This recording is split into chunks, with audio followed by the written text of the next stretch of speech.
За. Та бүгдээрээ сайхан амарцгаасан уу? За. Өнөөдөр Библийнхаа Мөнхийн улсын найр сэвдтэй Библийн семинарын 2 дахь өдрийн үгэндээ ирсэн хүүхдүүдэд маш их талархлаа. За тэгвэл өчигдөр бүгдээрээ ямар үг сурсан бэлээ? Хоол гэртээ очиж хоолтойгоо холиод идчихэд ирсэн үү? За хамгийн эхлээд юу сурлаа? Бүтээгч Бурханыг сурсан шүү дээ, тийм ээ? Тэгээд тэрний дараа Библи, тэгээд бүтээлийн талаар сурсан, тийм ээ?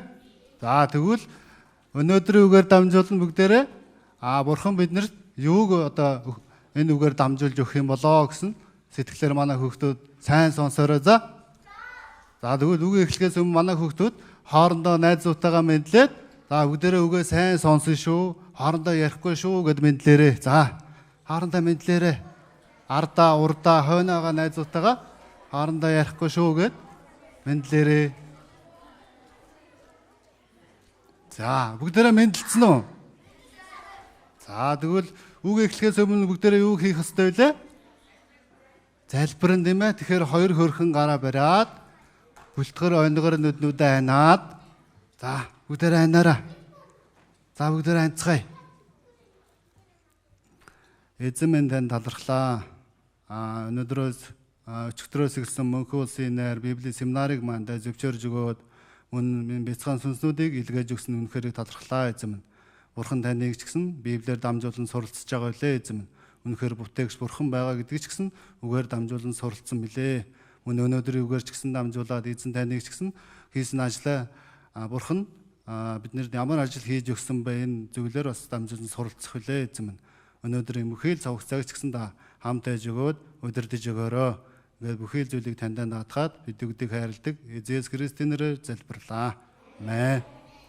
За өнөөдөр бүгдээрээ юуны талаар сурах вэ гэхээр энэ юу гэж байна? Эден цэцэрлэг гэж Эден цэцэрлэг шүү. За Эден. Эгээр уншин штэ. Эгээр биш. Эден гэдэг унш та. Эден цэцэрлэг. За нөгөө агуулга нь болохоор Ноагийн уурын талаар сурах нь штэ, тийм ээ? Сая бүгдээрээ ямар хөдөлгөөн магтанд өгөөлээ? Ноагийн хөлөг онгоцны талаар хөдөлгөөн магтанд өгөөсөн, тийм ээ? За тэгвэл бүгдээрээ энэ ишлэлийг хамтдаа уншицгаая. Эзэн Бурхан дорн зүгт Эден цэцэрлэг тариад уралсан хүнээ тэнд авчирч тавьжээ. За зөвхөн энэ үгийг уншихт олон заа багштай. За юу гэж байна? Эзэн Бурхан гэдэг чинь хэн блэ? Бүтээгч Бурхан, тийм ээ? Тэгэхээр юу гэж байна? Дорн зүгт Эден цэцэрлэг тариад уралсан хүнээ тэнд авчирч тавилаа гэж шүү дээ. Бурхан хэнийг өчигдөр бүтээсэн гэдсэн мөлий? Адамыг бүтээсэн гэж юм, тийм ээ? Тэгэхээр яах нь вэ? Адамыг бүтээгээд энэ Эден цэцэрлэгт авчирч тавьсан гэж шүү дээ, тийм ээ?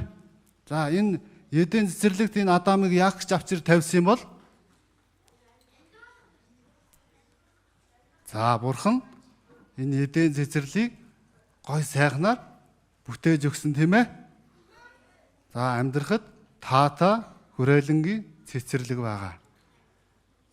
За тэгэхээр өчигдөр бүгдээрээ Бурхан 6 өдрийн турш юу бүтээсэн гэлээ? Дэлхий, од гарыг, огторгоо, тэгээд амьтад, шувууд, ургамал ногоо, тийм ээ? Тэгээд хамгийн сүүлд хэнийг бүтээсэн гэлээ? Хүнийг бүтээсэн, тийм ээ? Хүнийг бүтээсэн. Тийм болохоор яах нь? Бурхан Эден цэцэрлэгийг хой сайхнаар бүтээгээд Адам Еваг энэ цэцэрлэгт авчирч тавьсан байгаа. Яагаад авчирч тавьсан бэ гэхээр бүгдээрээ энийг уншаа. Бурхан тэднийг өрөөж, үржиж, оширцохог, газар дэлхийг дүүргэж, тэднийг эвзэмсэцгээг, далайн загас, огторгуун шууд хийгээд, газар дээр мөлхөгч, амтан бүхийг захирцгааг гэв. За юу гэж юм? Бурхан тэднийг өрөөж гэж штэ тийм ээ. Тэдний гэдэг нь хэнийг вүлээ? Адам, Ева хоёрыг хэлж штэ тийм ээ. Үржиж олон болцоог газар дэлхийг юу гэж юм? Дүүргэж түүнийг эзэмсэжгээ гэж юм тийм ээ. За. Тэгэхээр Бурхан ийхүү Адам Ева хоёрыг эден цэцэрлэгт юу гэж юм? Үржиж олон болоороо гэсэн тийм ээ. Тэгээд энэ эден цэцэрлэгийг захирч амьдраараа гэсэн байгаа. Тийм учраас Адам Ева энэ цэцэрлэгт дутах зүйлгүй үнэхээр сайхан амьдарч байгаа юм. Эден цэцэрлэгт Адам Ева хоёр амьтад нэр өгөөд тэдгээр амьтдаа нөхөрлөөд ярилцаад Бурхантай хүртэл юу гэж юм? Хамт амьдардаг байсан баггүй юу? Тэгвэл Бурхан бүх зүйлийг өгчөөд нэг зүйлээр анхааруулсан байгаа. Тэр нь юу юм бол? За, бүгдээрээ энэ ишлийг энийг ахнаар уншъя. За, 1 2 3. Тэгээд эзэн Бурхан тэр хүн тушаан чи энэ цэцэрлэгийн альч модны жимсийг идэж болно. Харин сайн мууг мэдүүлэгч модны жимснээс л идэж болохгүй. Түүнээс эцэн тэр өдөртөө л чи зайлшгүй үхэн гэв. За юу гэсэн байна Бурхан? Эзэн Бурхан тэр хүн тушаан гэж юм тийм ээ.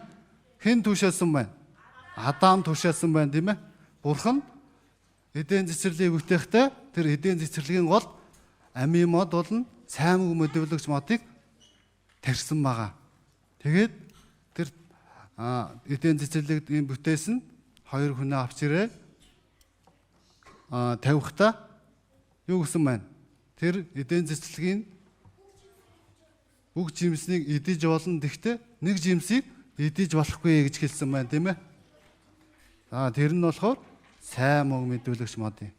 Тэгэхээр энэ цэцэрлэгт байгаа бүх жимснээс идээд хэрэглээд энэ цэцэрлэгт хүснээрээ сайхан амьдраараа гэж Бурхан хэлсэн байна тийм ээ. Тэгвэл Бурхан нэг зүйлийг хоригддаг. Тэр цэцэрлэгт байгаа сайн мог мэдүүлэгч модны жимснээс бүү идэрээ гэж хэлсэн байна тийм ээ. Харин бусдын бүгдийг идэг гэсэн.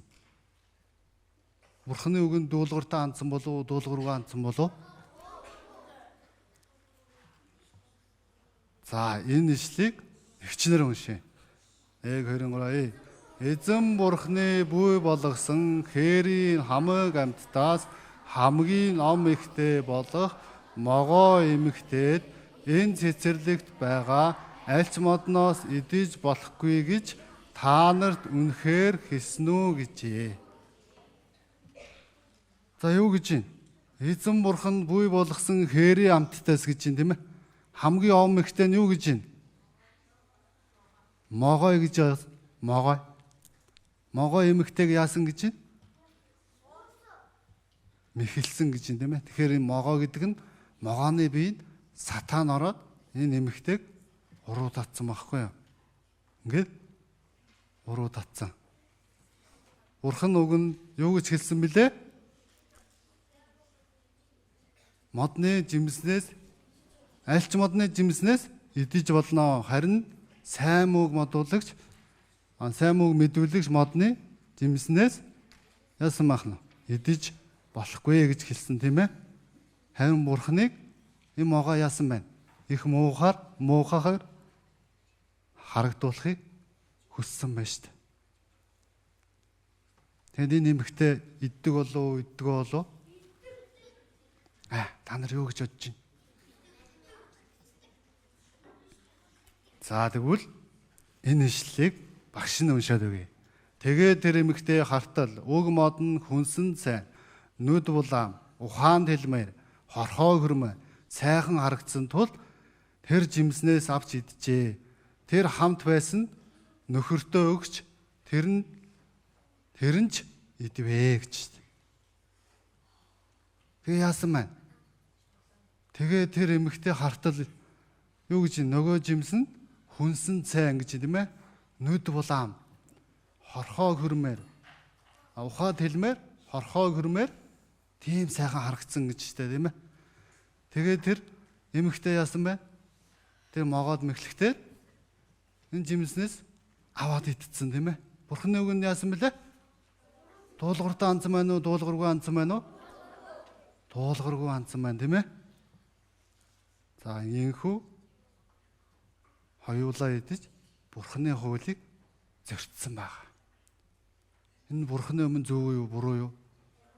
Буруу тийм ээ. За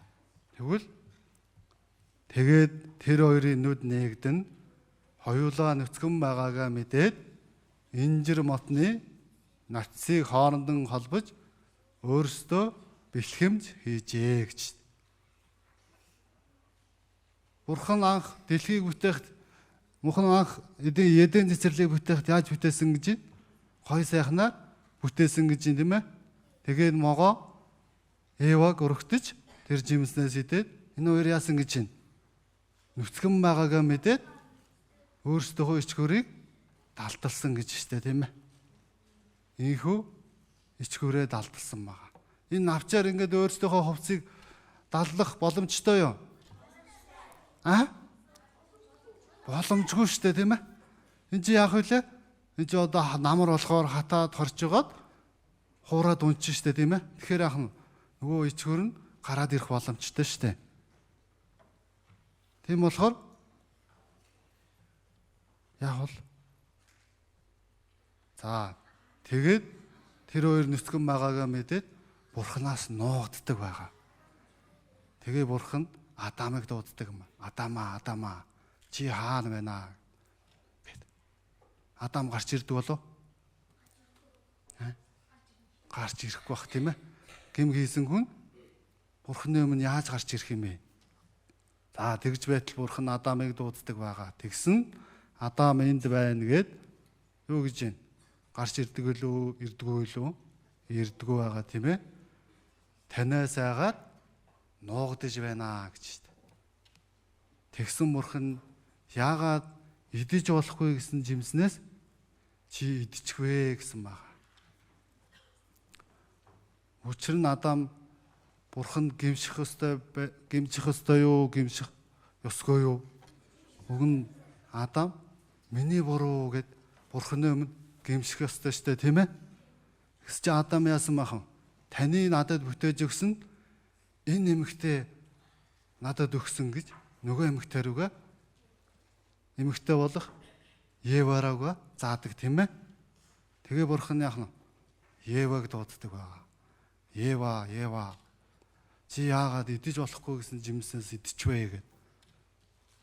Ева юу гэдэг бол Бурхан минь ээ, миний буруу гэж буруугаа хүлээдэг болов?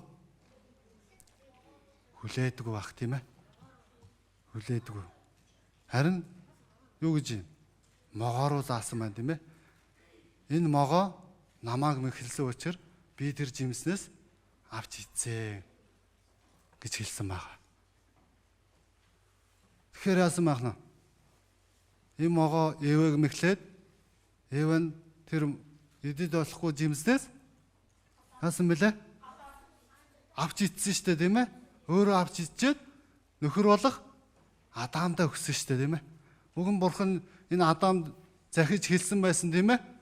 Энэ сайн муу мэдүүлэгч модны жимснээс идэж болохгүй. Харин бусад жимснээс нь юу гэсэн мөлий? Идэж болно гэж хэлсэн тийм ээ. Тэгсэн чи яасан бэ? Энэ сайн муу мэдүүлэгч модны жимснээс аваад идсэн мэн штэ тийм ээ.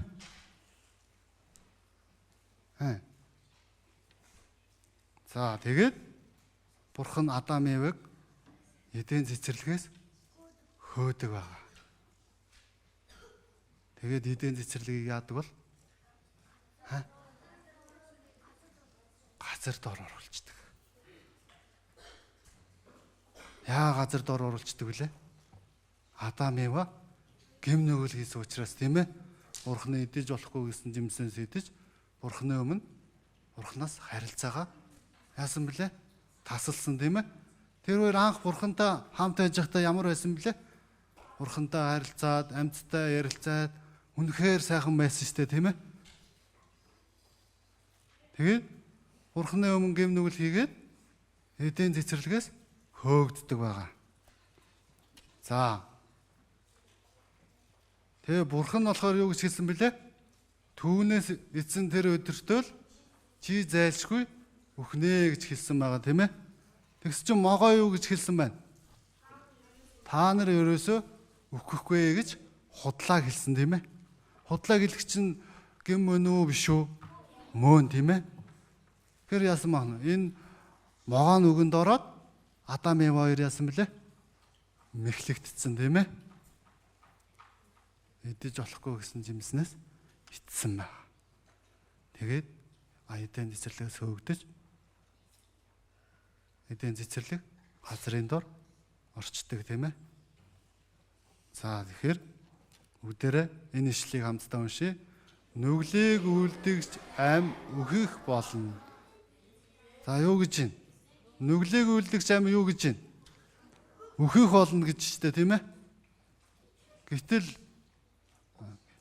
тэр нүглийг үлдэгч ам үхэх учраас юу гэж байна? Нүглийг үлдэгч нь гэм нүгэл хийсэн тэр ам яах нь? Үхэх нь штэ, тийм ээ?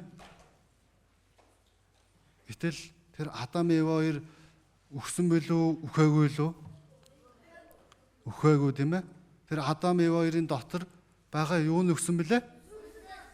Бурханы өгсөн, сүнс нь өгсөн байгаа, тийм ээ?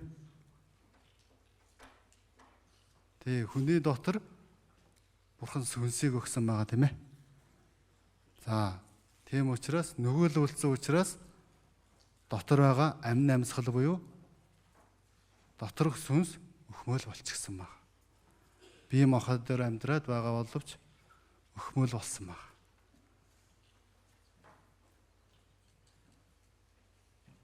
Тэгээд Бурхантай ямар ч харилцаагүй болдог байна.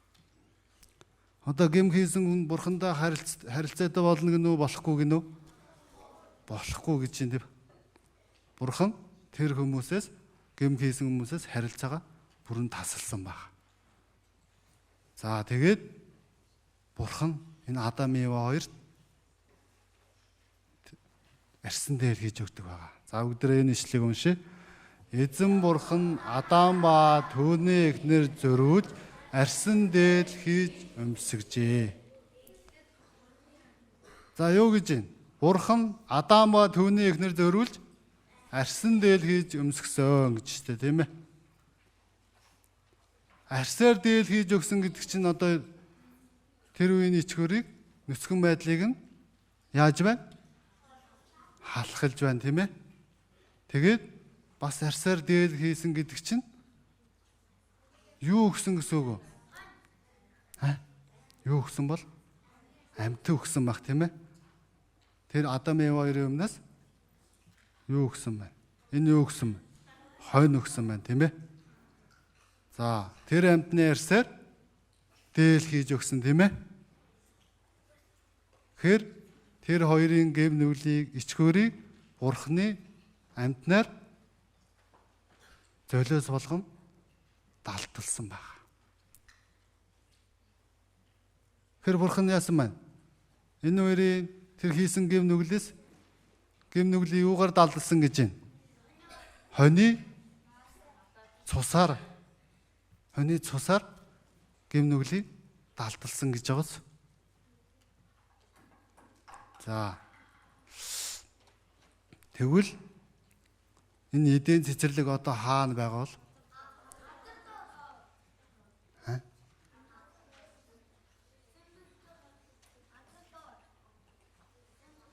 За тэгвэл Ева энэ хоёрын гэрээ хаягч гэсэн гарсан байдаг, тийм ээ. За бүгдээрээ энэ ишлэг за багш нь уншаад өгье заяа. Эденээс гарсан нэгэн морин тэр цэцэрлэгийг усалдаг бөгөөд тэндээс 4 салаа их авчээ. Эхнийхэн Пишон гэдэг нэртэй бөгөөд алт байдаг. Хавилогийн бүх нутгийг дайран өнгөрнө. Тэр нутгийн алтан шижир. Тэнд юу байдаг гэж байна? Бадилах болон судал гартаамч байжээ. Хоёр дахь морины нэр нь Гихон бөгөөд Кушийн бүх нутгийг дайран өнгөрдөг. Гурав дахь морины нэр нь Тигр бөгөөд Ассирийн зүүн талаар урсдаг. Дөрөв дэх морины нэр нь Ефрат аж гэж. Ефрат аж. За Эденээс хэдэн морин урсдаг байсан гэж байна? 4 морин урсдаг байсан гэж байна, тийм ээ. За бүгдээрээ нэрлэх үү? Пишон, Гихон, Тигр, Ефрат. Энэ 4 морин яадаг байна? Урсдаг байсан байна, тийм ээ. Тэгвэл энэ 4 морин урсаж байгаа газар бол эртний ямар цэцэрлэг байх нь вэ? Еден цэцэрлэг байх нь, тийм ээ. Еден. За одоо энэ 4 морин байгаа болов? За зарим хүүхдүүд маань бол мэдж байгаа, тийм ээ. Зарим хүүхдүүд бол мэдхгүй байгаа, тийм ээ. Тэгэхээр манай шинээр ирсэн хүүхдүүд маань сайн сонсоод энэ зүйл надад хэрэгтэй юм уу, хэрэггүй юм уу гэдгийг ч гэсэн тунгаагаад бодоорой. За тэгвэл энэ морин болохоор ямар морин гэж байна? За Туурх Ирак гэдэг улсын нутаг дээгүүр урсдаг Тигр морин байгаа юм. Эденд байсан хэтэг морин билээ? 3 дахь морин, тийм ээ. 3 дахь морин. 1890 км-ийн урттай гэж байна. Энэ урт байна уу, богино байна уу? Амар маш урт гол байгаас, тийм ээ. За тэгвэл энэ морин ямар морин юм бол? За энэ морин Ефрат морин. Мөн зэрэгцээ байх Турк, Ирак, Сирийн нутаг дээгүүр урсдаг Ефрат морин. 2680 км урттай гэж байна, тийм ээ. Тэгэхээр энэ саяны Тигр мориноос урт байна уу, богино байна уу? Маш урт байна, тийм ээ. 2680 км урттай гэж байна, тийм ээ. Тэгэхээр одоогоор эдийн цэцэрлэгт саяны 4 морин урсчихсан гэсэн тийм ээ. Тэрний 2 нь одоо хүртэл урсаж байна. Тэгвэл үлдсэн 2 морин яасан юм бол?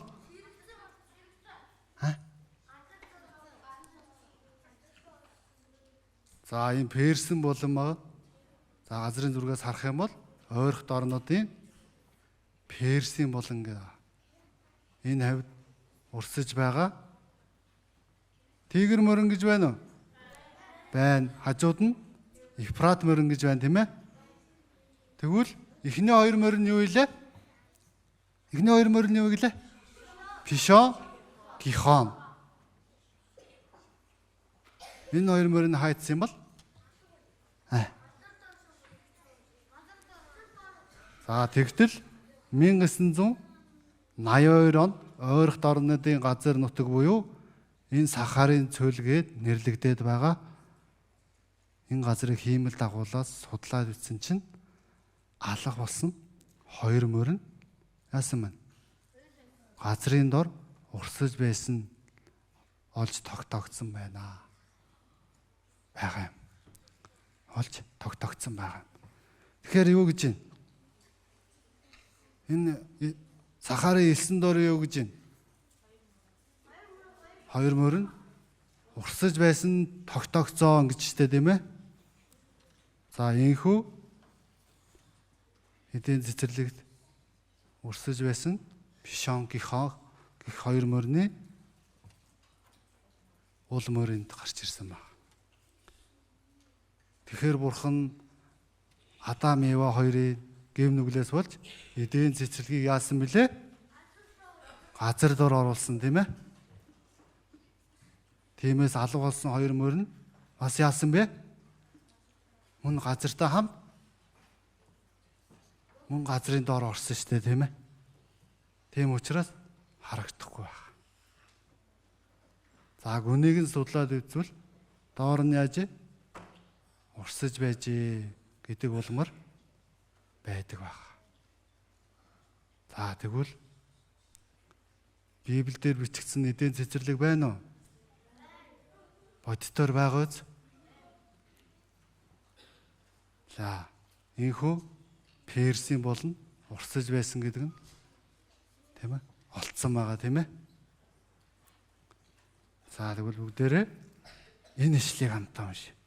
Эдений моддын дундаас алдар агуу адлаараа чи алинтай тийм адил вэ гэсэн ч чи эдений моддын хамт газрын дор унгаагдах болно. За тэгэхээр Бурхан бардан байгаа Фараон хааны зэмлэнгээ эдийн цэцэрлэг газрын дор орж байсан шүү гэж хэлсэн байна тийм ээ. Тэгвэл яах нь вэ? Бардан байгаад байх юм бол яах нь вэ? Бурханы шүүлтийг авах нь шүү дээ тийм ээ.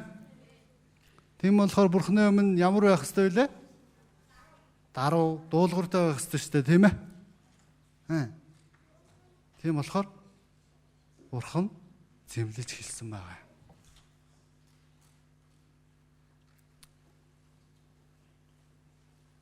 За, эдийн цэцэрлэг яагаад газар дор орсон бэлээ? Гэм нүглээс болсон тийм ээ. Бурханы тушаалыг зөрснөөс болж эдийн цэцэрлэгт байгаа бүх зүйл газрын дор орлоо гэдэг. Орлоо гэдэг чинь маш аимшигтай юу болсон бэлээ? Шүүлт болсон байна. Тэгэхээр Бурхан гэм нүглийг яадаг байна? Шүүдэг биш үү тийм ээ? Тэгэхээр бид нэр Бурханы өмнө гэм нүгэл хийгээд болох нь болохгүй юу? Болохгүй тийм ээ? За ийхүү эдийн цэцэрлэгийг газрын дор оруулсан байна. Ийхүү газрын дор оруулсан байна. За энэ газрын дор орсон энэ зүйл одоо яах вэ? За олон жил одоо дарагдаад тоошороо болоо тэгээд ялцраад амьд организм ялцрах юм бол яах нь вэ? Газрын дор орохоор юу болдог вэ гэхээр газрын тос болдог байна. Газрын тос буюу юу гэж юм? Газрын тос буюу нефт болдог байна. Бензин. Манай хэлгээр болохоор бензин тийм ээ. Манай Монгол улс юу хэрэгэлдэг вүлээ?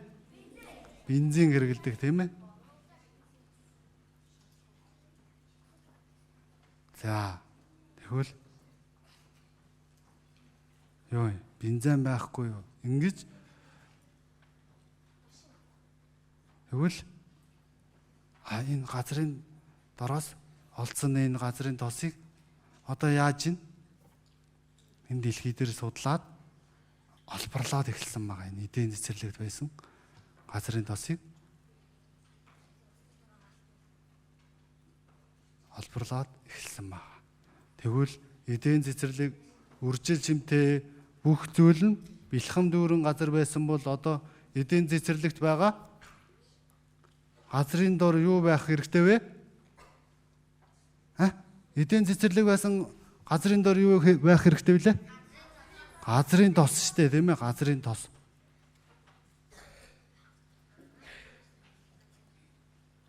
За. Энэ нөгөө Персийн болон байна тийм ээ.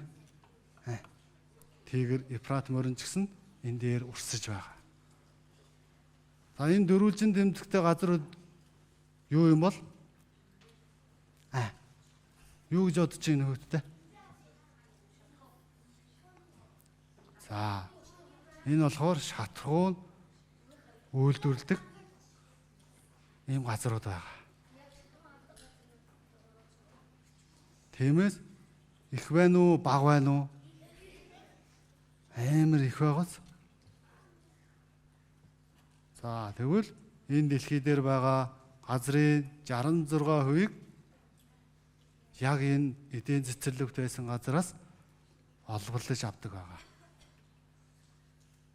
Тэгвэл Монгол улсад газрын тос байгаа юу? Байгаа шүү дээ. Хаана байгаа вэ? Дорнод аймагтай байна шүү. Дорнод аймаг. Манай Монгол улс газрын тосоог хэрэгэлдэг болов хэрэгэлдэг болов? Хэрэгэлдэг байгаа. Урагшаа хит өдрөө гаргацдаг. Манай Монгол хаанаас газрын тос авдаг лээ? Бензин авдаг лээ? Оросын холбооны улсаас авдаг тийм ээ. Тэгэхээр Оросын холбооны улсын газрын тос үйлдвэрлэдэг хувь нь хэдэн өв гэж байна? 5% гэж байна тийм ээ. Тэгвэл эдийн цэцэрлэг байсан газар 66% гэдэг чинь бараг бүх дэлхийг хангах хэмжээний асар их нефт газрын тос байгаа гэдгийг мэдэж болохоор байгаа юм. Тэгвэл Библийг судлаад үзвэл эдийн цэцэрлэг байжээ мэдэж болохоор байна уу? Болохоор байгаас эдийн цэцэрлэг байсан бол Адам Ева хоёр ч гэсэн байсан уу байгаагүй юу? Байсан байх тийм ээ. Мөн эдийн цэцэрлэгийн газар доор орсон ч гэсэн яг үнэн үү хотлоо юу? Үнэн байх тийм ээ. Тэгвэл Библи юу гэсэн үг вэ? Библи үнэн гэсэн үг тийм ээ. За тэгвэл бүгдээрээ энэ ишлэлийг хамтдаа уншийе. Нэг хүнээр ертөнцид нүглэн үхлээр орж ирсэн байхад бүгд нүгэл үйлснээр үхэл нь бүхэн иржээ. За юу гэж юм? Нэг хүнээр ертөнцид юу гэж юм? Нүгэл орж ирсэн гэж тест тийм ээ. Нүгэл нь үхлээр орж ирсэн гэж тест. Тэгэхээр нэг нүгэл хэдэн хүнээр орж ирсэн гэж байна? Хүүхдүүдээ асуултаа сайн сонсон шүү. Нүглэн хэдэн хүнээр орж ирсэн гэж юм? Адам Ева хоёроор орж ирсэн тийм ээ. Тэгвэл нэг хүн хамгийн анхны хүн хэн бэлээ? Адам тийм ээ. Тэр хүнээс болж үхэл орж ирсэн байгаа юм. Бас тэр хүнээс болж хүмүүс юу илээ? Нүгэл үлддэг болсон. Тэгэхээр яах нь Адамаас болж бид нэр яасан байна? Нүгэлтэн болсон байна тийм ээ? Тэгээд гэм нүглийг хийдэг болсон баг. Тэгвэл Адамаас хойш бүх хүмүүс юу болсон байна? Гэмтэн болсон байна тийм ээ? Гэм нүгэлтэн болсон байна.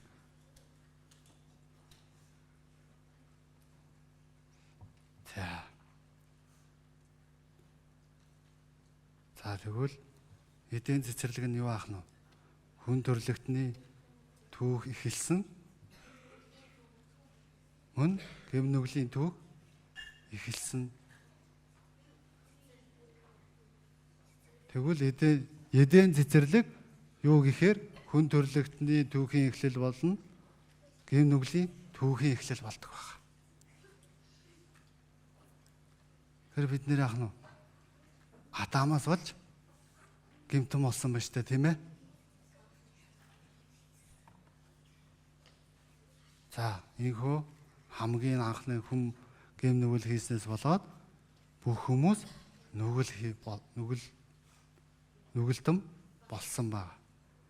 Бурхан гэм нүглийнхэн шийтгэл болгоод Адам Еваг эдийн цэцэрлэгээс хөөсөн тийм ээ. Эдийн цэцэрлэгийг ч гэсэн яасан бэлээ? Газар дор оруулсан тийм ээ. Түүнээс хойш бүх хүмүүс яадаг лээ? Зовж амьдрдаг болсон баг. Зовж амьдрдаг болсон. Тийм ээ. Адам Ева хоёроос болж бүх хүмүүс гэм нүгэл хийгээд зовж амьдрдаг болсон баг. За тэгвэл Бурхан юу гэж юм? Тийм учраас Бурхан эрэгтэй хүнийг духныхаа хөлсийг туслуулан байж амьдрах болно. Айл гэрийн дотор эрэгтэй хүн хамгийн хүнд хэцүү хөдөлмөр хийдэг болсон баг. Эрэгтэй хүн яадаг болсон байна гэж байна. Духныхаа хөлсийг туслуулан байж гэж юм ээ. Амьдрах болно гэж. Тэгэхээр энэ ертөнцийн дээр хүмүүс яадаг вүлээ? Өөрийнхөө хамаг байдаг зүйлээ зөрүүлж яж яадаг вүлээ? Мөнгө олдог штэ тийм ээ. Тэгвэл эмэгтэй хүнийг ч гэсэн Бурхан бас яах нь бас шийтгсэн байна тийм ээ. Эмэгтэй хүнийг юу гэж юм? Бурхан тиймээс эмэгтэй хүмүүс хүүхдээ төрүүлэхдээ баярлаж төрүүлдэг болов, зовж төрүүлдэг болов? Зовж төрүүлдэг тийм ээ. Тийм болохоор тиймээс энэ бүхэн юунаас болсон бэ гэхээр гэм нүглээс болсон баг. Мөн Адам Ева хоёрыг мэхэлсэн могоогч гэсэн Бурхан шийтгсэн болов, шийтгээгүй болов? Шийтгсэн байгаа тийм ээ. Юу гэж шийтгсэн бол? Чи хэвлийгээрээ мөлхөж амьдрнаа, тоосороо идэж амьдрнаа гэсэн байгаа. Тийм болохоор энэ түүхээр дамжин яаж байна? Энэ түүхээр дамжуулан бид нар яаж байна? Бурхан гэм нүглийг шийтгдэг байна гэдгийг мөн Библиэр дамжуулан мэдэж болохоор байна уу? Тийм, Библиэр дамжуулан мэдэж болохоор байна тийм ээ. Бурхан тэгэхээр юу вэ? Гэм нүглийг шийтгдэг Бурхан байна тийм ээ. Өөр яадаг Бурхан бэлээ? Гэм нүглийг шийтгдэг байна. За. Тэгвэл энэ ишлэлийг бүгдээрээ хамтдаа уншъя. Хэрв эш үзүүлэгч эзний нэрээр ярьж тэр зүйл нь болгоч үгүй, биелэгч үгүй байвал тэр нь эзний айлдаагүй үг юм. Тэр эш үзүүлэгч түүнийг дураараа хэлсэн байх тул чи түүнээс гүвэ. За, юу гэсэн байна? Эш үзүүлэгч гэж ямар хүнийг хэлдэг гэлээ? Бүгдээрээ өчигдөр сурсан шүү дээ тийм ээ. Бурханы үгийг сонсоод Бурханы номд бичсэн хүнийг эш үзүүлэгч гэж хэлсэн тийм ээ. Тэр юу гэж юм? Эш үзүүлэгч Бурханы үгийг сонсоод Библиэлд бичсэн хүнийг эш үзүүлэгч Бурханы үгийг айлцсан мөн юу яах нь? Бурханы үгийг Библиэлд бичсэн хүнийг эш үзүүлэгч гэдэг байна. Тэгтэл энэ үгэнд Бурхан өөрөө хариулж байгаа байна тийм ээ. Хэрвээ эш үзүүлэгч эзнээ нэрээр ярьж тэдгээр бичигдсэн зүйл нь биелэхгүй байвал тэр нь юу гэж юм? Эзний Бурханы үг биш юм аа гэсэн үг шүү дээ. За юу гэж юм? Хэрвээ эш үзүүлэгч эзний нэрээр ярьж тэр зүйл нь болгоч үгүй, биелэгч үгүй байвал тэр нь Бурханы үг мөн гэнэ үү, биш гэнэ үү? Биш шүү дээ, биш. Үгүй сайн сонсороо хөөтөө те.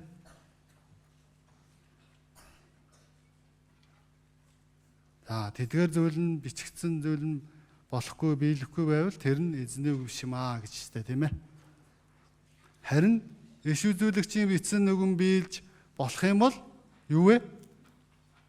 Эзний үг буюу Бурханы айлцсан үг мөн юм аа. Үг буюу Бурханы айлцсан үг мөн байна уу, биш байна уу? За тэр иш үзүүлэгч эзний үзүүлэгч үүнийг дураараа хэлсэн байх тул чи үүнээс бүү аа гэж шүү дээ. Тэр Бурхан юу гэж байна? Энэ иш үзүүлэгч Бурхан би энэ иш үзүүлэгт дамжуулж хэлээгүй байсан бол хэлэхгүй одоо биелэхгүй байх юм бол тэр нь юу гэж байна? Биш ээ гэсэн үг тийм ээ. Бурхан хэлээ тэр нь биелж авил Бурханы үг мөнөө гэсэн үг шүү дээ. Ойлгосноо хөөтөө дээ. За тэгвэл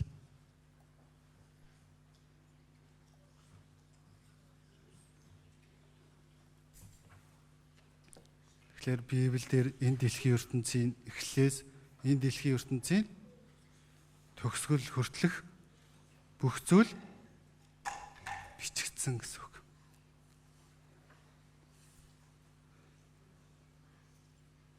Өнгөрсөн түүх байгаа юм бол ирээдүйн түүх ч гэсэн байгаа тийм ээ. За өнгөрсөн түүх мөн ирээдүйн түүхийн талаарч бичигдсэн байгаа. Өнгөрсөн түүхийг бид нэр судлаад үзэх юм бол нэрэл боёлж биелсэн байна уу? Тэр баталгаа нотлогыг шалгаад үзвэл шалгаад үзэх хэрэгтэй шүү дээ, тийм ээ. Бүгдээрээ сая шалгаж үзсэн мөлөө? Болсон байна уу? Биелсэн байна уу? Биелсэн байна, тийм ээ. Бурхан Адам Ева хоёрыг эден цэцэрлэгт авч ирж идэж болохгүй гэсэн жимснээс Адам Ева хоёр ч гэсэн яасан бэлээ? Эцсэн, тийм ээ. Тэгэхээр яасан маа? Бүгдээрээ энэ зүйлээр дамжуулна. Бурханы мэдэж болох нь шүү дээ, тийм ээ. За тэгвэл тэр баталгаа нотлогыг шалгаад тэгвэл бас ирээдүйн түүх байгаа гэсэн, тийм ээ. Хоошид болох зүйлс шүү дээ.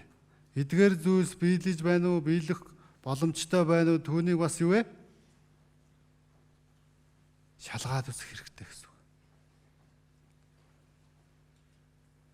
Ингэх юм бол Бурханы үг мөн үү биш үү? Хүүхдүүдээ мөн штэ, тийм ээ.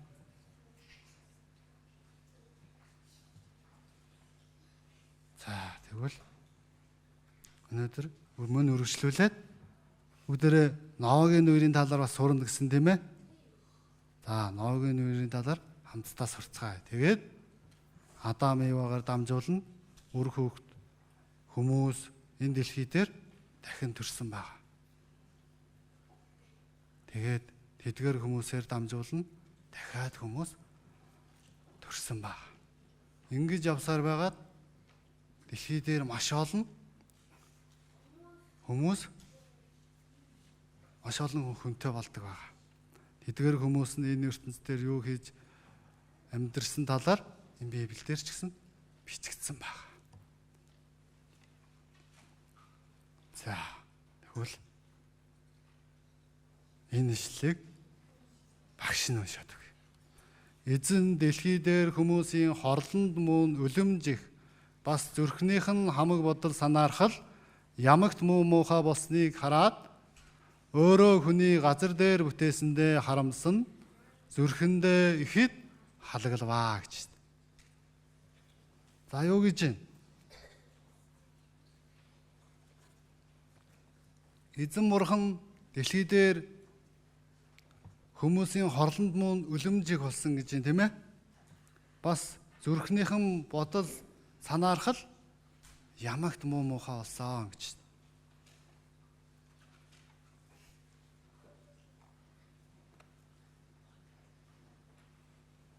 Тэгэхээр Адам Ева хоёрын бурхны тушаалыг зөрчиж гэм нүгэл хийгээд идэж болохгүй гэсэн жимснээс итсэн шүү дээ, тийм ээ? За тэгвэл энэ гэм нүглээс болоод түүнээс хойш бүхий л хүмүүс яасан бilé? За гэм нүгэлтэн болсон, тийм ээ? Тийм учраас энэ дэлхий дээр амьдарч байгаа хүмүүс маш их нүглийг хийдэг байна. За энэ үгэн дээрээс харвал хүмүүсийн хорлонд мөн үлэмжихээ гэдэг чинь юу гэсэн үг вэ? Үнэхээр их гэм нүгэл хийсэ гэсэн үг. Мөн зүрхнийх нь юу гэж байна? Зүрхнийх нь хамаг бодол санаархал нь ямагт муу муухай болсоо гэсэн үг.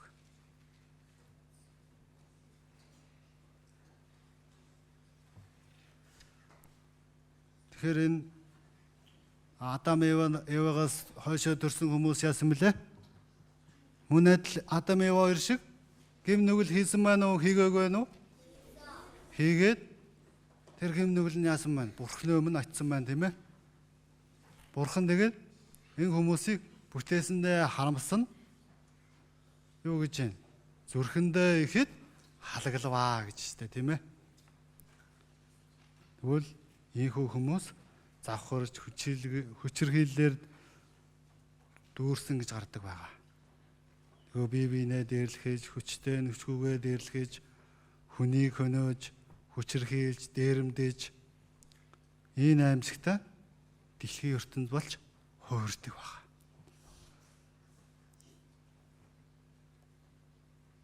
За тэгээд Матай 24 дээрээс харах юм бол Есүс ч гэсэн энэ үеийн талаар хэлсэн байна. Хүмүүс юу вэ? Юу вэ гэхээр хүмүүс идэж, ууж, нөхөрд гарцгааж байлаа гэж гардаг байгаа тийм ээ. Тэгвэл хүмүүс юу вэ? Өөрсдөө зугаацуулах зүйлийг хийж амьдрсан гэсэн үг байхгүй юу?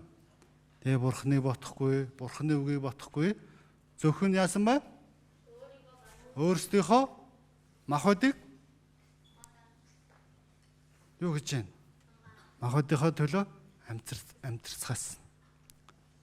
Тийм учраас гэм нүгэл хийсэн, гэм нүгэл нь үлэмжих болсон учраас ийм дэлхийн ертөнцийн гэм нүглийг хийсэн баг. Тэгвэл энэ ийм дэлхийн ертөнцийн нэг хүн сайн амьдарч байсан. Тэр хэм бол за энэ ишлэгийг хамтдаа уншицгаая. Харин Ноа эзний мэлмий тааллыг олжээ. Ноагийн удам мөхсаа ийм билээ. Ноа бол зөвхт үеийнхний дунд гэм зэмгүй агаад Бурхантай хамт явдаг хүн байв. За юу гэж байна? Харин хэн эзний мэлмий тааллыг олжээ гэж байна? Ноа тийм.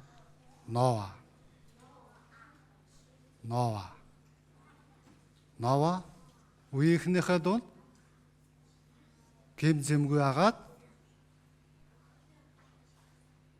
бүх хүмүүс нүгэл хийж яхад Ноа яасан байна? Бурхны өмнө Бурхантай хамт явдаг хүн байсан юм шүү дээ, тийм ээ?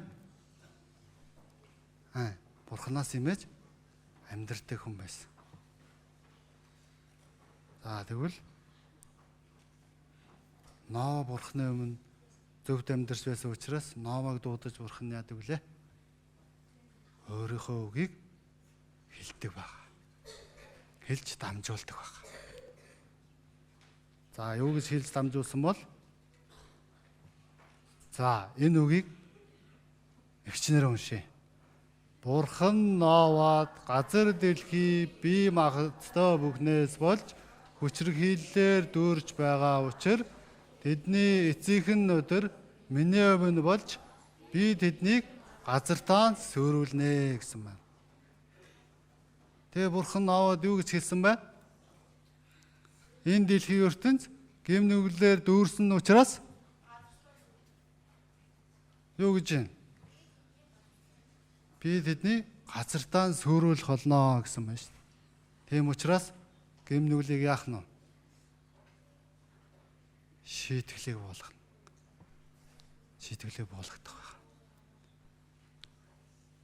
За үргэлжлүүлээ Бурхан Ноавад ингэж хэлдэг байх. За энэ үгийг ахнаар уншъя. За чи говор модоор өөртөө нэгэн хөвгч онгоц хийж үүн дотроо тасалгаанууд гаргана. Дотор гадаргүй давирхаа төрөг. Чи үүнийг ийхүү хий. Хөвгч онгоцны урт нь 300 тохоо, өргөн 50 тохоо, өндөр нь 30 тохоо байх ёстой гэж. За хоорондоо ярихгүй шүү. За урагшаарай. Урагшаараарай.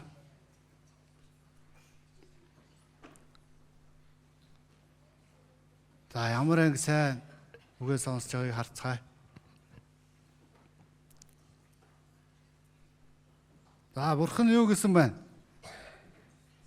Бурхан Ноавад чи говор модоор өөртөө нэгэн хөвгч онгоц хийгээрэй гэж хэлсэн байна, тийм ээ? Тэгээд дотор талд нь юу хийгээрэй гэсэн байна? Тасалгаанууд хийгээрэй. Тэгээд дотор гадаргүй давирхаа төрхээрэй гэсэн байна, тийм ээ? Чи үүнийг ийхүү хийгээрэй гэж байна, тийм ээ? Тэгэхээр урт нь хэдэн тохоо гэж байна? 300 тохоо, өргөн нь 50 тохоо, өндөр нь 30 тохоо гэж байна, тийм ээ? За, энэхүү Ноа Бурхны үгийг сонсоод хөөгч авдар хийдэг баг. За, Ноа Бурхны энэ үгийг сонсоод яасан бэ? Бурхны үгийн дагуу хөлөг онгоцыг хийсэн байгаа. За, хөлөг онгоцыг ямар модоор хий гэж хэлсэн бэлээ? Говор модоор, тийм ээ. Энэ говор мод гэдэг нь хөнгөн, нэгт ихтэй, шулуун ямар нэгэн зүйл хийхэд тийм тохиромжтой мод. Тэгээд хамгийн сайн мод. Энэ модоор Ноа Бурхны үгийн дагуу юу хийсэн бэлээ? Хөлөг онгоц, тийм ээ? Хөлөг онгоц. Хөлөг онгоц юу? Завь хийсэн байна. Энэ завийг яах гэж хийж байгаа вэ? Хөөх гэж хийж байгаа. За. Тэгээд бүгдээрээ дараагийнхаа юу руу оръё. Тэгээд хөлөг онгоцны урт нь хэдэн дохоо гэлээ? 300 дохоо гэсэн, тийм ээ? Тэгэхээр энэ хөлөг онгоц жижиг байна уу? Том байна уу?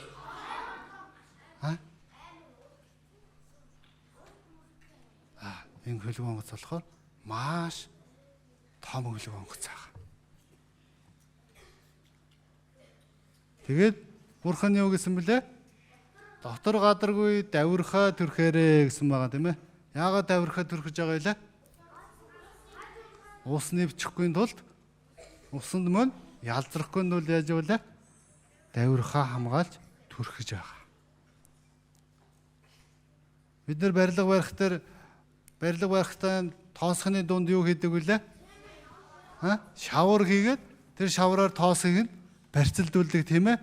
Тэгвэл яаж вэ? Энэ Ноагийн авдар тэр шавартаа ижилхэн давирхаа төрхсөн байна, тийм ээ? За тэгвэл энэ Ноагийн авдрын хэмжээ ч гэсэн гарсан байна. За юу гэж байна? Эзэлхүүн нь болохоор 56,250 м³ гэж байна. Даацсан нь болохоор 13,960 тонн. За энэ Ноагийн авдарт чингэлэг хэдэн ширхэг ордог гинэ? 522 ширхэг ийм чингэлэг багтах боломжтой гэж байна, тийм ээ? Тэгээ 522 ширхэг тэр чингэлэг жоохон уу, их үү? Маш их байгаа, тийм ээ? За бидний сайн мэдхийн ямар амьтан блэ? За энэ хонь юу гэж байна? Хэдэн ширхэг гэж байна? За 125,280 ширхэг гэж байна, тийм. За тэгэхээр 300 хонь гэхээр хэр зэрэг харагддаг вүлээ? Их харагддаг илүү, жоох харагддаг илүү? Их харагддаг, тийм ээ? Тэгвэл энд хэд гэж байна? 125,000 гэхээр юу ах нь? Маш их хонь орхон нь штэ, тийм ээ? За тэгвэл энэ дэлхий дээрх байсан нийт амьтад 3 дахин орохоор тийм том хөлөг онгоц байгаа.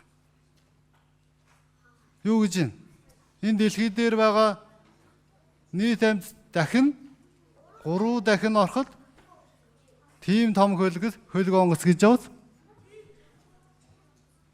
За тэгвэл эрдэмтэд ингэж тооцоолоод энэ дэлхий дээр байгаа амьтдыг хийх юм бол 3/1-ийг л дүүргэнэ гэж байгаа.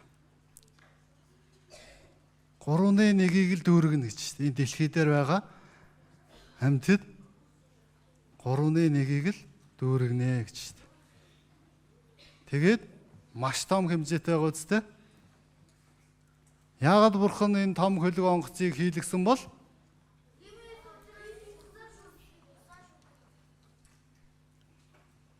Яагаад гэвэл тэр үед дэлхий дээр маш олон хүн амьдарч байсан учраас тэгээд энэ үрийн шүүлтээс амьд гараараа гэсэндээ Бурхан яасан бэ? энэ үнэхээр энэ том онгоцыг Новагаар хийлгүүлсэн байна. Бүгдээрээ сая Новагийн үеэр эхлэхээс өмнө юуг үнсэн бэлээ? Бурхан юу гэсэн бэлээ? Энэ хүмүүсийн гэм нүгэл юу гэсэн бэлээ? Бурханы өмнө үлэмж их болсон гэсэн тийм ээ? Энэ Бурханы гэм нүглээс болж энэ дэлхийг Бурхан яана гэсэн бэлээ? Усаар шүүнэ гэсэн тийм ээ? Тэгээд Бурхан яасан маань Новаг дуудаад энэ Новач гэсэн бүхээг хийнгээ бас ингээд энэ хүмүүс сайн мэдээ тараадаг байгаа. За, Нова энэ хөлөг онгоцыг 100 гаруй жилийн турш хийдэг байгаа. Мөн энэ хөлөг онгоц хийнгээ бас Новагийн хийсэн ажил гэсэн байгаа. Библийн 2-р Петр номны 2-р бүлэг дээр гардаг зөвхт байдлыг тунхагл гэсэн үг байгаа. Тэгэхээр Нова яасан байна? Бурхны үгийг бас тунхагласан байна, тийм ээ? За, тэгвэл яах нь вэ? Бурхан Нова Бурхны үгийг сонссон шүү дээ. Тэгээд гэм нүглээр дүүрсэн энэ дэлхийг яана гэсэн бэлээ? Сөөрүүлнэ гэсэн юм, тийм ээ? Гэсэн байгаа. Тэр сонсон нүгэ дэлхий дээр амьдарч байгаа бүх хүмүүст дамжуулсан байна. Тиймээс Бурхан энэ дэлхийг устган сөөрүүлнэ гэж яасан бэлээ? Хэлсэн байгаа тийм ээ. Тэгээд бас намайг хөлөг онгоц хийгээрэй гэж Нова яасан байна. Энэ хүмүүст хэлсэн байна тийм ээ. Энэ Нова яаж ийн? Гараа өргөөд Бурханы үгийг хэлж байгаас тэр энэ хүмүүс сонсож гин үү, сонсохгүй байна уу? Сонсохгүй байна тийм ээ. Энэ Нова одоо солиорц юм уу, яасыг гэх тийм ээ. Тэгээд энэ хүмүүс яадаг бол? Тийм учраас би хөлөг онгоц хийсэн. Тэгээд та бүхэн энэ хөлөг онгоцонд суугаад Бурханы шүүлтээс үерээс яасан гэрж чинь аврагдаараа гэж хүмүүс хэлсэн байна шүү дээ. Энэ Новагийн хэлж байгаа үгийн хүмүүс ойшоосон болов уу, ойшоогоогүй болов? Ойшоодгүй тийм ээ. Энэ Нова зөнчиж Нова худлаа хэлж гинэ гэд энэ Новагийн хэлсэн үг нь энэ хүмүүс итгэдэггүй байгаа. За тэгтэл тухайн үеийн хүмүүс Новагийн үгийг сонсдгоо болов? Сонсдгоо тийм ээ. Тэгэхээр энэ хүмүүс хардаа та бүхэн Новагийн хэлсэн үгийг доромжлоо, шоолоод бас тоохгүй байгууз. Энэ Новагийн хэлсэн үгийг шоолж ин тийм ээ. За тэгвэл харин Новагийн хөвгч онгоц нь юу илээ? 8 хүн л ордог байгаа. Тэр нь юу илээ? Хэн билээ? За Нова болон Новагийн эхнэр 3 хүүгийнх нь эхнэр болох Новагийн 3 бэр байгаа тийм ээ. За хөлөг онгоц нь суудаг байгаа.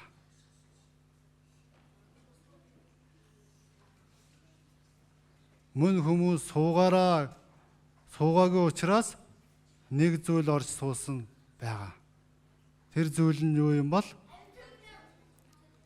Дэлхий дээр байгаа бүх амьтад яасан бэлээ? Хососороо буюу амьтны төлөөллүүд хөлөг онгоцонд явж суудаг байгаа. Ордог байгаа. Тэгээ Бурхан эдгээр амьтдаг бас тушаасан гэж байгаа. Тушаасан гэж гардаг байгаа. Бурхан юу гэж байна? Энэ амьтдаг тушаасан гэж гардаг байгаа гэж байгаас. Тэгвэл энэ амьтчгсэн хэний бүтээл вүлээ? Бурханы бүтээл тийм ээ. Тийм учраас Бурханы үгийг сонсоод дуулууртаагаар явж ордог байгаа.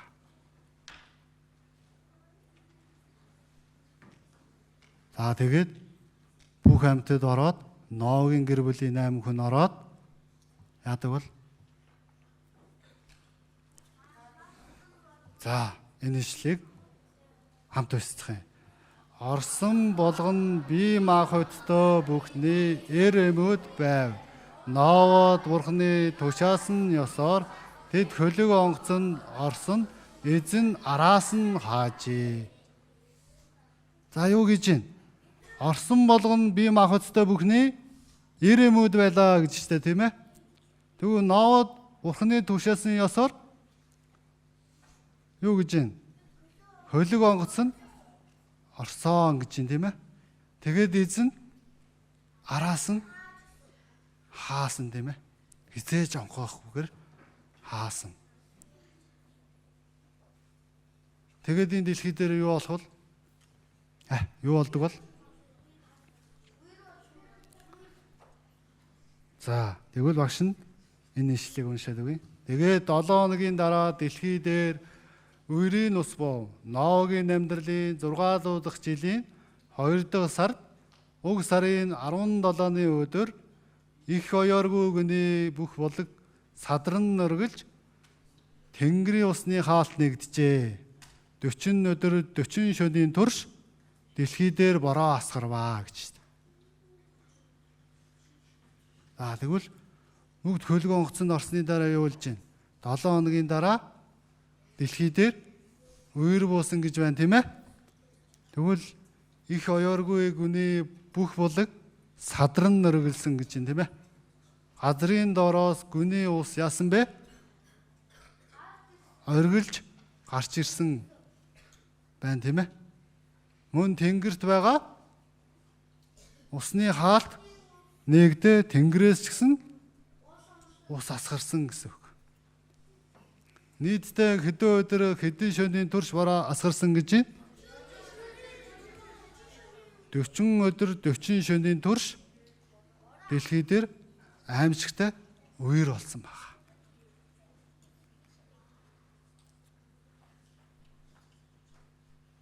За тэгээ Ноагийн нөгөө итгээгүү хүмүүс Ноаваг шоолж үл тоож байсан хүмүүс яасан бэ? Бороо орохыг хараад бүгдээрээ яадаг вэ? Гайхацгадаг. Энэ үед дэлхий дээр бороо ордгоо байсан. Манан мудангаар дэлхий услагдаж дэлхий яасан байна? Чиглэгдэж бороо орохгүйгээр энэ дэлхий маш сайхан үржил шинтэй хүн амьдрахад тийм таата юу байсан бэ? Маш таата тийм дэлхий байсан ба. Тэгээд яасан бэ? Тэгтэл тэнгэрээс бороо зогсохгүй ороод байсан. Хүмүүс бүр яасан гэж гайхацгаадаг. Зарим хүмүүс нь айж эхэлдэг. Ноагийн хэлээд байсан зүйл болж байгаа юм шүү. Болж байгаа биш байгаа да гэд хүмүүс айж эхэлдэг байна. Тэгвэл хүмүүс яаж вэ? Айж эхэлж чинь тийм ээ? Тэгвэл Ноагийн үгэнд итгэж байгаа энэ үед бүхээг байгаа илүү байхгүй юу? Байгаа штэ. Бурхан сая юу гэсэн бэлээ? Амьтдыг хос хосоор нь оруулаад Ноагийн гэр бүлийг оруулсны дараа хаалгыг хизээж онгоолохгүйгээр өөрөө хаасан байгаа тийм ээ. За тиймхүү энэ үед хөлөг онгоц дээр очисон хүмүүс авраараа, туслаараа. Чиний хэлсэнд үнэн байжээ. Хаалгаа нээгээд биднийг оруулаач гэсэн байгаа тийм ээ. Гэтэл энэ хаалгыг хэн хаасан бэлээ? Бурхан хаасан тийм ээ. За тэгвэл боломж нэгэнд хаагдсан гэсэн үг. Ноаван сонсоод онгойлж өхийг хүссэн болов уу, хүсээгүй болов уу? Хүссэн байх тийм ээ. Гэтэ боломжгүй. Бурхан тэр хаалгын хизээж онголохгүйгээр хаацсан тийм ээ. За тэгээд тиймээс хөлөг онгоцон суугаагүй хүмүүс яасан бэ? Энэ дэлхий дээр усаар шүүхүйд бүгд чивцгээсэн. Бүгд өгцгээсэн. Тэгээ хөлөг онгоц дотор байгаа амьтад ба хүмүүс бүгд яасан бэ? Амьд үлдсэн тийм ээ. За хөлөг онгоцоос гадуур байгаа амьтад бүгд яасан бэлээ? Өгцгээсэн тийм ээ. Ийм үйл явдал Библиэлд гардаг байна. Библи хэний ном гэсэн бэлээ? Бурхны ном гэсэн тийм ээ. За бүгдээрээ нэг бичлэг үздэг.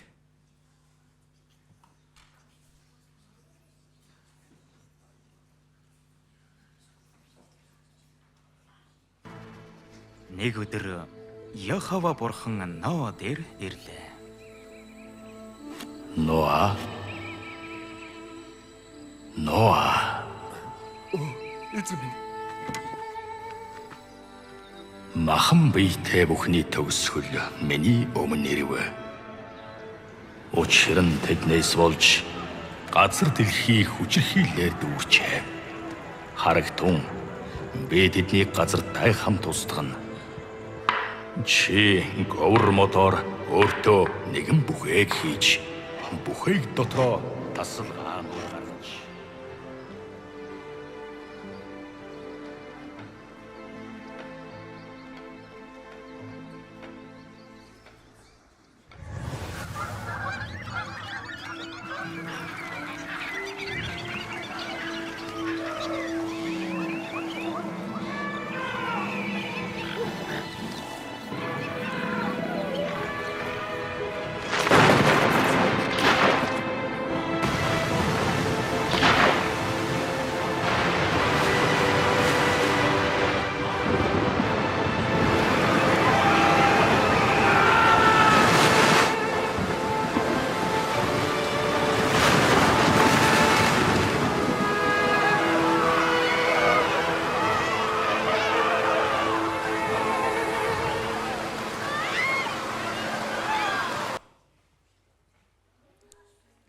За ингэхүү яаж вэ?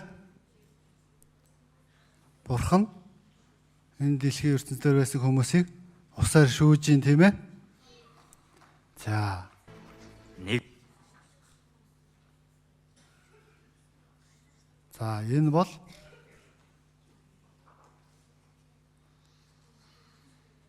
энэ үйл явдал үнэн болов уу? Үнэн тийм ээ. Тэгвэл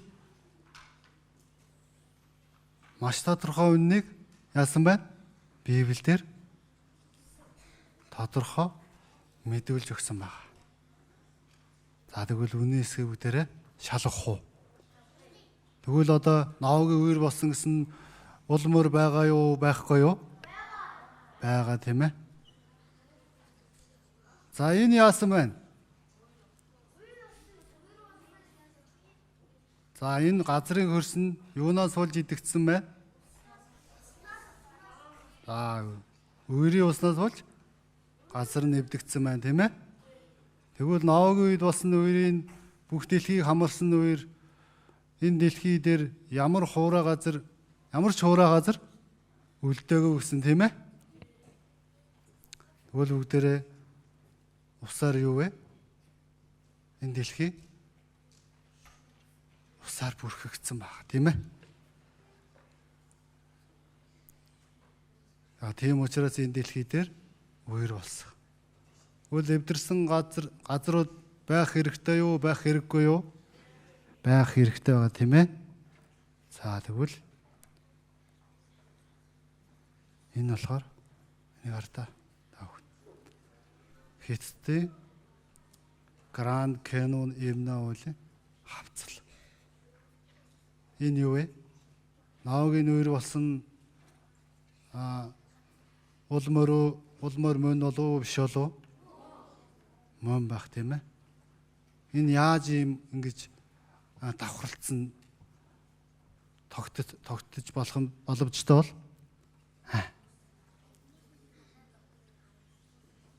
За. ийм том анцаа үүссэн байна. Энэ салхин зүгээр хийсэд үүсэх болов уу эсвэл их хэмжээний ус урсаад энэ газрыг үүсэх болов? Их хэмжээний ус урсаад энэ газар ийм болох боломжтой. За энэ бас Америкт ч гэсэн байдаг эдгээр газрууд юу вэ? Маш алдартай том хэмжээний маш урт үргэлжилдэг газар байгаа. Тэгээд энийг судалж байгаад усан шивлтээр ийм болсон байна гэдгийг олж тогтоосон баа.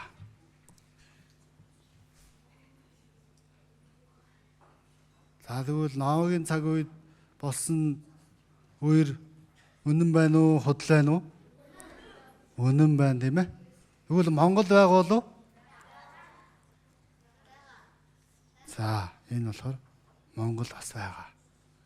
Өмнө аймагт байдаг Хэрмэн цав гэдэг газар. Бас усаар угаагдаж яасан байна? Үүссэн байна тийм ээ. За энэ болохоор Дундгой аймгийн Цагаан сурах гэдэг газар. Тэгвэл Ноагийн үед ийм үер болж исэн зүйл үнэн байна уу, худлаа нь уу? Үнэн байна тийм ээ. За тэгвэл Ноагийн үер болж исэн баталгаа байна уу, байхгүй байна уу? Байна тийм ээ. За бүгдээрээ энийг хамтдаа уншия. Бурхан ингэж огторгыг буй болгоод газар дээрх уснаас огторгын доорх усыг салгасан ёсоор болгоо. За тэгэхээр юу гэж юм? Огторгын дээр бас Бурхан яасан гэж юм? Ус байсан гэж штэ тийм ээ. Тэгэхээр энэ огторгын дээр байсан ус яасан бэ? Энэ Ноагийн үед энэ хүмүүсийн гэм нүгэл ихсэн учраас Бурхан яасан бэ? Энэ дэлхий дээр байгаа энэ тэнгэрийн усны хаалтыг нэгээд шүүсэн байна тийм ээ. Тэгээд 40 өдөр 40 шөнийн турш бараа орсон. Энэ юу юм бол? Бурхан энэ дэлхийг бүтээж байхдаа яасан гэж байна? Энэ огторгон дээр усыг бүтээсэн гэж штэ тийм ээ. Тэгвэл энэ огторгон дээр ус бүтээж байхад энэ үеийн хүмүүс яаж амьдардаг байсан бол?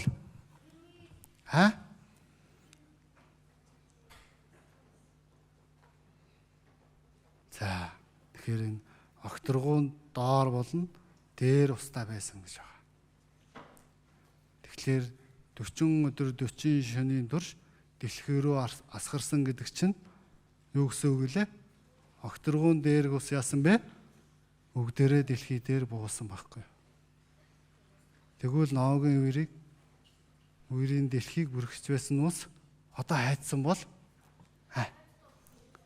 Одоо хайдсан болоо хөгтүүдээ. Энэ дэлхийг бүрхэж байсан ус одоо хайдсан бол?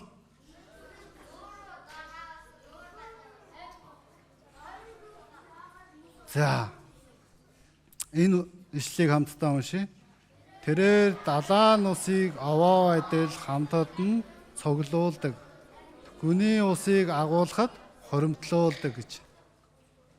За тэгвэл энэ усыг овоолаад байх боломжтой билүү? Боломжгүй тийм ээ. Харин хөлдөөж байгаад овоолоод байвал боломжтой юу? Боломжтой тийм ээ. Тэгэхээр юу гэж байна? Гүний усыг агуулхад хоримтлуулдаг гэж байна тийм ээ. За тэгвэл энэ дэлхий дээр хоёр туйл байдаг тийм ээ. Энэ юу гэж байна?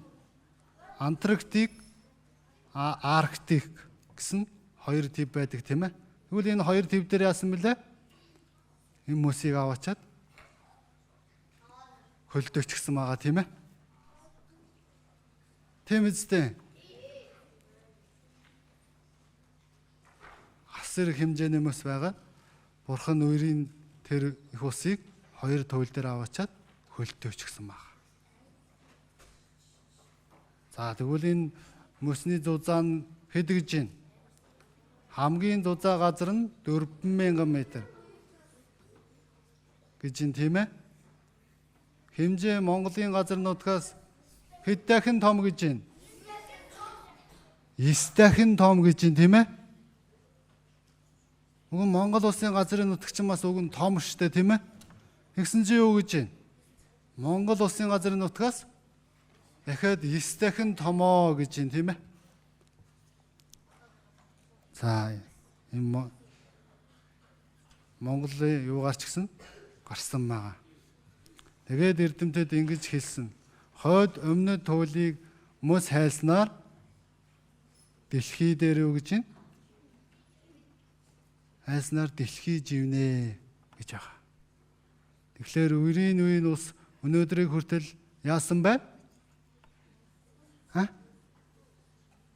Хадгалцсан байгаа үстэй, хөлтөөгөө хадгалцсан байна, тийм ээ? Одоо өнөөдрийг хүртэл байсаар байгаа. За багшны юуг уншиж өгье. Дэлхийг амарсан хэт улаардын үйл явц цаашид энэ нэрчээрээ үргэлжлвэл юу болохыг эрдэмтэд таамаглаад тэв болгон зөрүүлсэн интерактив газрын зургийг бүтээсэн байна. Хойд мөсөн далаа болон Антарктидын мөс огцом хайлж эхэлбэл юу гэж байна? Далайн дэвшин 65 метрээр нэмэгдэж дэлхий дээрх агаарын дундаж 14 градусаар 24 градус болж нэмэгдэх болно гэж штэ, тийм ээ. Тэгэхээр яах нь вэ? Дулаарх юм бол энэ мөс яах нь вэ? Хайлаад энэ дэлхий дахиад усан живэх боломжтой гэж юм, тийм ээ. За тэгээд эрдэмтэд энэ дэлхийг бас дахиад судалдаг байгаа. За далайн ёроолыг судлаад үзсэн чинь энэ дэлхийд маш гүнзгий гүн газрууд байгаа. За номхон далаад байдаг Марианы Хонкор гэд маш алдартай газар байгаа.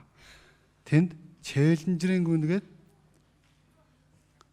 хамгийн гүн нь юу гэж байна? Хэд гэж байна?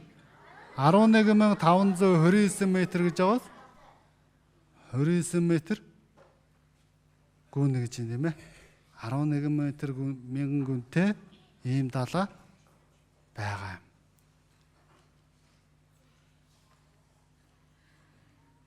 Тэгвэл онгоц хэдэн метрийн өндөрт нисдэг бол? Хэдэн метрийн өндөрт нисдэг бол? 10,000 метрийн өндөрт нисдэг. Тэгвэл яасна? Онгоцноос ч юу вэ? Гүн агуулц. За үерийн ус одоо хүртэл энэ дэлхий дээр хадгалагдаж байгаа, тийм ээ. За та бүхэн дөрөв анзаарсан уу? Ноог хэдэн настай байхад дэлхий дээр үер буусан гэлээ?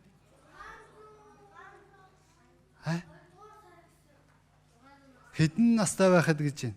Хэдэн настай байхад гэлээ? 600 настай байхад, тийм ээ? 600 настай байхад тэр жилийн гэдэг шүү дээ, тийм ээ? Ноогийн цаг үеийн хүмүүс юу лээ? Урт насалдаг байсан. Тэгвэл Ноогийн цаг үеийн хүмүүс урт насалдаг байсан уу? Богино насалдаг байсан байна уу? Урт насалдаг байсан байна, тийм ээ? Адам хэд насалдаг вүлээ?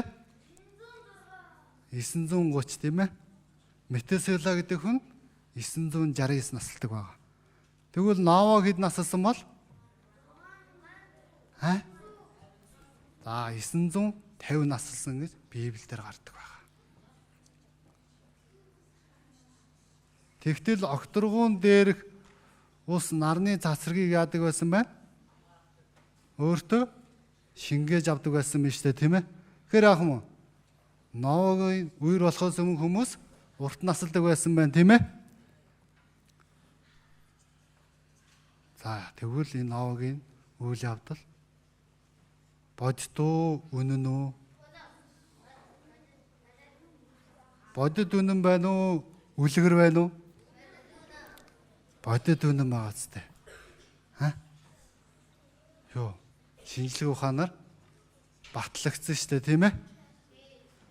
За тэгвэл Ноагийн бүхийг нэг газар тогтсон байгаа.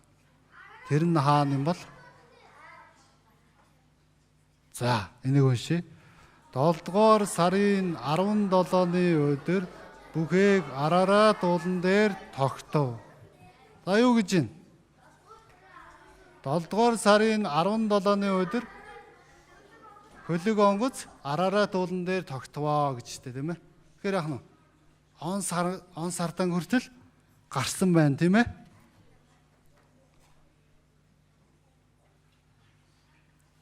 Тэгвэл энэ дэлхий дээр Арарат уул гэж байдаг болов? Одоо цаг маань жоохон өнгөрцөн байна, тийм ээ. Тэгвэл хурдаа ороод хэдүүлээд дуусгая. За энэ Арарат гэдэг уул байгаа. Их Арарат, Бага Арарат гэж байна. За энэ Их Арарат, Бага Арарат одоо хаана байдаг бол? За Турк, Арман гэдэг хоёр улсын хөлийн заагт оршдог. Их Арарат, Бага Арарат гэсэн хоёр өргөлтөө. 5165 метрийн өндөртөө ийм уул байгаа. Одоо ч гэсэн Библиэлд гарсан нэрээр нэрлэгдэж байгаа юу? Энэ уулан дээр онгоц тогтоосон гэж одоо ч гэсэн энэ Библиэлд гарч байгаа нэрээр байна уу? Байхгүй байна уу? Байгаа, тийм ээ. Тэгвэл энэ уулан дээр хөлөг онгоц тогтсон гэж Библиэлд гардаг байгаа, тийм ээ. За, энэ байна. Энэхүү Их Арарат, Бага Арарат 5165 метр өндөр гэсэн, тийм ээ. За, энэхүү яасан бэ? Ноагийн үер болсон гэсэн энэ Ноагийн бүхээг олцсон байгаа, тийм ээ. За Арарат уулыг судлаад үзсэн чинь 4200 метрийн орчим цасанд хөжигдсэн байгаа. Эртний модоор хийгдсэн Ноагийн хөгц онгоцыг яасан бэ? Олсон байгаа, тийм ээ.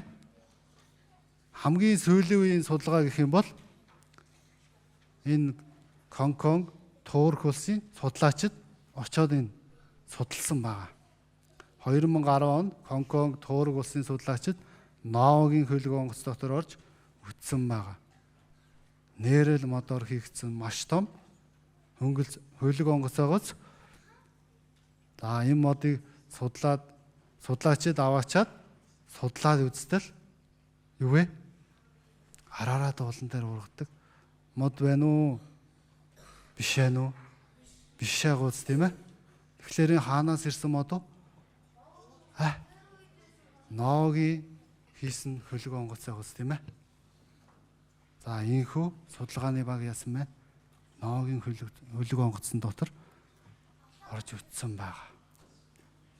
Тэгээд Ноагийн ийм 7 газар яасан бэ? Орж үтсэн байна, тийм ээ. Тэгээд модыг судлаад үтсэн чинь модны нас нь хэдэн 5000 жилийн настай гэж байгаа.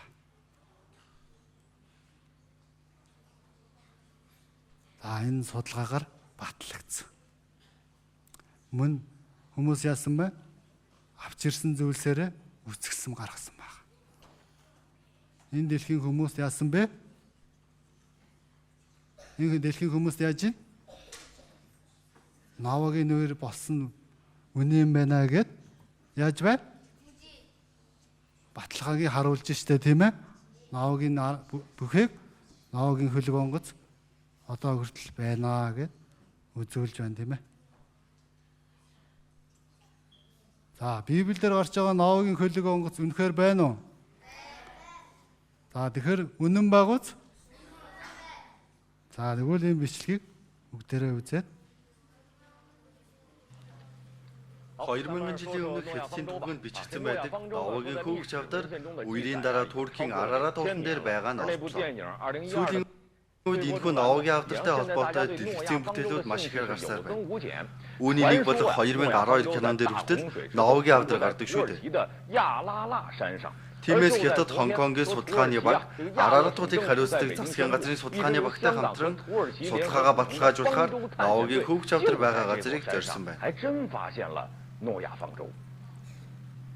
Хонконгийн судалгааны баг болон Туркийн засгийн газар хамтран Бээжинд судалгааны үр дүнгээ танилцууллаа. Туркийн Арарат ууланд Ноагийн хүүгч авдар байсан байна.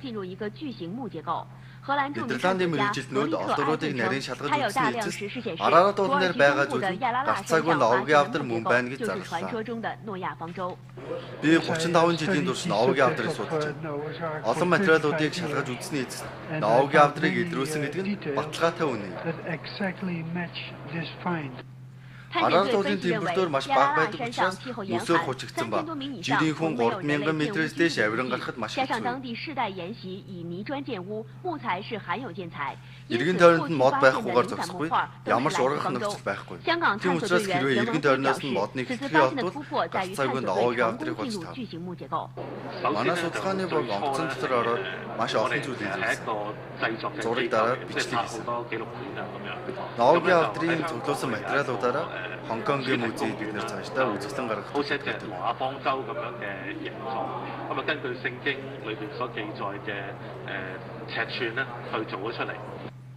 Энэ удаагийн судалгааны үр дүнгээр түүхэнд бичигдсэн байдаг Ноагийн авдар үнэн гэдэг нь батлагдлаа. За тэгвэл юу гэж байна? Ноагийн авдар үнэн гэдэг нь юу гэж байна? Батлагдлаа гэж байна тийм ээ? За тэгвэл энэ Ноагийн Хонконг улсад Ноагийн авдраар авдрагийнхөө үзэсгэлэн гаргасан байна. Ийм том хэмжээтэй онгоцыг хийж хүмүүс сонирхуулж бас хүмүүс зөөлж идэрч энэ Ноагийн хөлөг онгоцыг сонирхдаг байна. Тийм учраас үйл явдал үнэн байна уу? За Ноагийн хөлөг онгоц байна гэдэг чинь хамгийн том баталгаа штэ тийм ээ? Тий. За тэгээд хөлөг онгоц тогсны дараа Ноагийн гэр бүл болон амьтад хөлөг онгоцноос гардаг байгаа. За үерийн дараа Ноагийн гэр бүлийнхэн яасан бэ? Хөлөг онгоцноос гардаг тийм ээ? Амьд ч гэсэн гардаг. Тэгээд энэ дэлхий дээр түүх дахин шинээр эхэлдэг байна.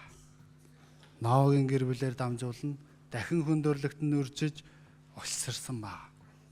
Тэгээд Ноагийн хөлөг онгоц дотор байсан амьтад гарч бас үржиж олсирсан байгаа тийм ээ. За үерийн дараа Бурхан Ноа болон тэдэндээ байгуулсан нэгэн гэрээ байгаа. Тэр ямар гэрээ юм бол?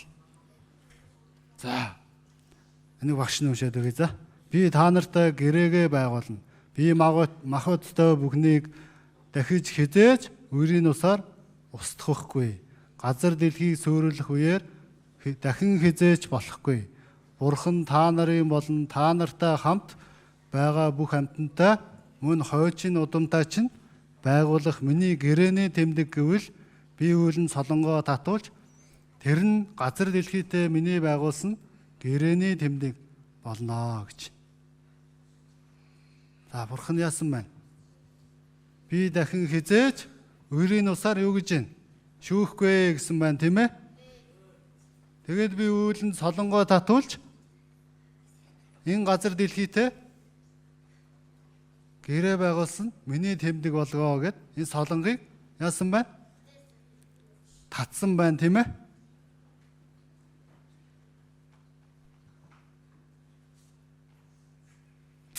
За ийхүү Бурхан яасан байна? Би дахин усаар шүүхгүйгээд солонгийг амлал болгон татсан байна.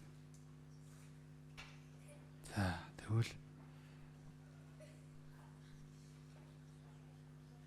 тэгтээ Бурхан юу гэж байна? Үерийн усаар устгахгүй гэж амласан ч бас юу гэж байна? Галан шүүлтээр устгахнаа гэж Библиэлд хэлсэн байдаг. Энэ шүүлтийн талаарч бүгдээрээ дараагийн цагаар сурцгаанаа. За тэгвэл Бурхан юу вэ? Гэм нүглийг шүүдэг нэгэн байна уу? Биш байна уу? За гарцаагүй үнэн тийм ээ. За хэдий Бурхан шудраг байтлаа өөрийнхөө шүүлтийг яадна гэж байна. Явуулдагч гэлээ ноо болно. Гэр бүлийг нь яаж байна? Аварсан тийм ээ. За авардаг гэдэг ч гэсэн бас Бурханы үнэн юм аа гэсэн үгийг үнэн юм аа гэсэн утгыг харуулж байгаа. За тэгэхээр Бурхан Эден цэцэрлэгийг бүтээсэн нь үнэн байна уу? За Адам Еваг бүтээсэн нь үнэн байна уу? За гэм нүглийн шүүсэн нь үнэн байна уу? За тэгээ Ноагийн үер болсон нь үнэн байна уу? Тэгэхээр Бурхан яаж байна? Гэм нүглийг шүүдэг нь үнэн байна уу? Тэгэхээр бид нар Бурханы өмнө яаж амьдрах юм? Бурханы өмнө дуулууртай амьдрах нь шүү дээ, тийм ээ.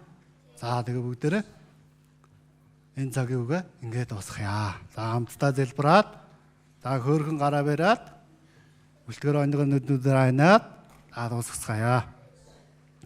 Эзэн минь танд талархлаа.